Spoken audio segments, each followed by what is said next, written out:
नमस्कार दोस्तों, आपका स्वागत है फियरलेस फाइनेंस विद अमित में। मैं हूं अमित शर्मा।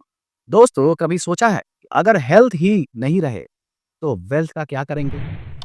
सही कहते हैं, हेल्थ इज वेल्थ।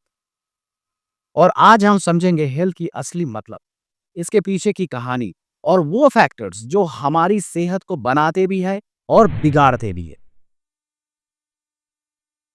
सबसे पहला इंपॉर्टेंट पॉइंट है हेल्थ केयर को समझना, अंडरस्टैंडिंग हेल्थ केयर।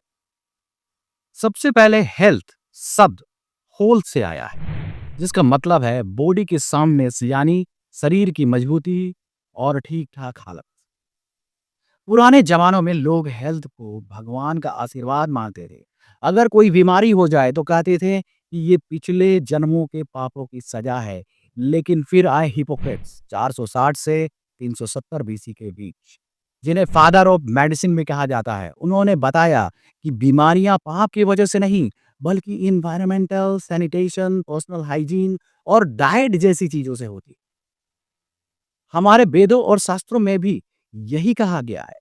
आरोग्यम महाभाग्यम, यानी सेहत ही सबसे बड़ा सौभाग्य है। यही तो असली हेल्थ इज वेल्थ है। जैसे अथर्ववेद, चरक संहिता और सुश्रुत संहिता में इलाज और हेल्थ से जुड़ी परंपराओं को विस्तार से जिक्र मिलता है। अब आते हैं हेल्थ की परिभाषा, डिफिनेशंस ऑफ हेल्थ। डब्ल्यूएचओ के अनुसार, डब्ल्यूएचओ मतलब कि वर्ल्ड हेल्थ ऑर्गेनाइजेशन ने एक बहुत बड़ी बेहतरीन परिभाषा दी है। Health is the state of complete physical, mental and social wellbeing and not merely the absence of disease और इन्फर्मिटी। यानी हेल्थ का मतलब सिर्फ बीमारी ना होना नहीं है, बल्कि पूरी तरह से शारीरिक, मानसिक और सामाजिक रूप से फिट रहना है। अब आते हैं नेक्स्ट पॉइंट, हेल्थ को प्रभावित करने वाले कारक, डिटर्मिनेंट्स ऑफ हेल्थ। अब सवाल उठता है कि हमारे हेल्थ को कौन-कौन सी चीजें तय करती है। चलिए इसे समझते हैं। सबसे पहला फैक्टर आता है लाइफस्टाइल फैक्टर, जीवन शैली की आदतें। हेल्थ का सबसे बड़ा कंट्रोल हमारे हाथ में है। अगर हम एक्सरसाइज करें, हेल्दी खाना खाएं और फालतू चिंता ना करें, तो जिंदगी हमारी खुशहाल रहे। लेकिन अगर हम ओवर रिएक्ट करें, स्मोकिंग करें, टेंशन लें जैसी आदतों को रखें, तो डायबिटीज, बीपी, कैंसर जैसी बीमारियां बुलावा देते हैं। दूसरा इंपॉर्टेंट फैक्टर आता है एनवायरमेंटल फैक्टर, पर्यावरणीय कारण। अगर वातावरण गंदा है तो बीमारी पक्की। मलेरिया और डेंगू गंदे पानी और मच्छरों से होते हैं। इन्फ्लुएंजा और चिकन पॉक्स खराब हाइजीन और इन्फेक्शन से होते हैं। ठीक है, मतलब साफ सफाई और इन्वायरमेंटल जितना अच्छा होगा, हेल्थ उतनी ही हमारी स्ट्रांग होगी। अब आते हैं तीसरा पॉइंट, जेनेटिक फैक्टर, वंशानुगत कारण।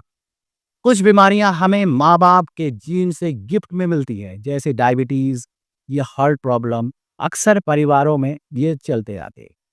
दुनिया के अलग अलग रेसेस और कम्युनिटीज में जेनेटिक बीमारियों का ट्रेंड भी अलग अलग मिलते हैं। अब आते हैं एक बड़ा पिक्चर आपको बताते हैं। बड़ा पिक्चर को देखते हैं, बिग पिक्चर। सीधी सी बात यह है कि दोस्तों, किसी भी देश का प्रोग्रेस वहाँ के लोगों का हेल्थ पर डिपेंड करता है। अगर जनता हेल्दी है तो देश भी इकोनॉमिकली और स्ट्रॉन्ग होगा। लेकिन सवाल यह खड़ा होता है कि क्या अलग अलग सिचुएशन में अलग अलग तरह का हेल्थ केयर जरूरी है? बिल्कुल हाँ। दोस्तों, अगर अब तक वीडियो अच्छा लग रहा है तो लाइक करो और कमेंट में लिखो कि आपको लगता है कि आजकल लोगों का हेल्थ ज़्यादा बिगड़ने के कारण है लाइफस्टाइल, एनवायरमेंटल या जेनेटिक्स, कौन सा कारण है। और याद रखो, हेल्थ इज़ वेल्थ पूरी डायलॉग नहीं है ये ज़िंदगी की सबसे बड़ा इन्वेस्टमेंट है। अगर ये बातें काम की लगी तो चैनल को सब्सक्राइब करो, क्योंकि अगले वीडियो में हम हेल्थ केयर सिस्टम और उनके टाइप्स पर गहराई से बात करेंगे। मिस मत करना। धन्यवाद।